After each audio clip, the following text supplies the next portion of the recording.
আসসালামু আলাইকুম এভরিওয়ান। আপনারা অনেকেই কমেন্ট করেন রুমের ভিতরে ঝুলানো ভীম পড়লে কিভাবে ডেকোরেশনের কাজটি করবেন। তো আপনারা অনেকেই চিন্তায় কাজগুলো করাতে পারেন না। আজকে আপনাদেরকে দেখাবো আমরা এখানে একটি বেডরুমে কাজ করছি। রুমের ভিতরে ভীম পড়ছে তিন সাইডে ভীম পড়ছে। এখানে ভীমের কাজটি কিভাবে আমরা করছি একটু আপনার ঘুরে দেখাই দেয়।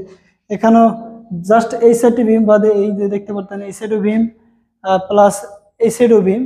ভীমটা আমরা কিভাবে লেবেল করে একদম মেশিং করে ডিজাইন গুলো করে দিচ্ছি আমি একটু কাছ থেকে দেখাই। দেখতে পারতেছেন এখানে 8 ইঞ্চি প্রথমে একটি কার্নিশ লাগাইছি, প্লাস 4 ইঞ্চি গ্যাপ রেখে একটি 2 ইঞ্চি কার্নিশ লাগাইছি। এরকমই আমরা কাজটি করে থাকি। ভীমের ডিজাইন গুলো এভাবে ফুটিয়ে তুলি নেই আমরা।